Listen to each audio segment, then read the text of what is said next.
সাংসারিক জীবনে যদি সুখী হতে চান এবং ভালো থাকতে চান, তাহলে কখনো আপনার অতীতের কথা বউয়ের কাছে শেয়ার করবেন না, যে কোনো বিষয় হোক। কারণ নারীরা কখনো অতীতের কথা শুনে আপনাকে এক তিল পরিমাণ ভালো থাকতে দেবে না, যার কারণে এসব কথা থেকে সবসময় বিরত থাকবেন এবং সুন্দর থাকবেন। একটা জীবন কিংবা একটা সংসার তখনই সফল হয় যখন ভবিষ্যৎ এবং চলমান পরিকল্পনা নিয়ে এগিয়ে চলে।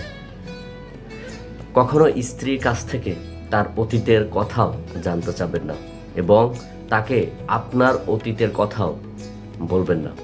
কারণ যদি আপনার অতীতের কথা বলে দেন, তাহলে কিন্তু আর শান্তি আসবে না।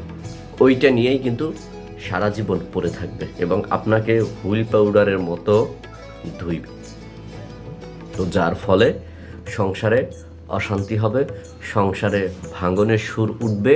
তো এই সকল জায়গা থেকে নিজেদেরকে বিরত রাখবেন। আর বিশেষ করে সবসময় কাজে মন দিবেন, অতীত নিয়ে কখনো পড়ে থাকবেন না। অতীতের পিছনে সময় অপচয় কিংবা কথা ব্যয় করে সময়টাকে নষ্ট করার কোনো মানেই হয় না।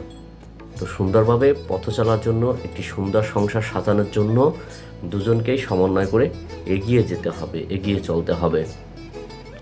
অনেক সময় দেখা যাচ্ছে বউ লক্ষ্মী, সোনা, জান, পিতলের ঘুঘু এমন ধরনের ভাষা ব্যবহার করবে, আপনাকে খুব আদর যত্ন করে বলবে যে তুমি কয়টা মেয়ের সাথে প্রেম করেছো, তুমি কয়টা মেয়ের সাথে ঘুরতে গেছো। এগুলো কখনোই বউয়ের কাছে শেয়ার করবেন না। শেয়ার করা মানেই আপনি বিপদ আপনি ঘরে ডেকে এনেছেন। সাবধান, ভালো থাকবেন।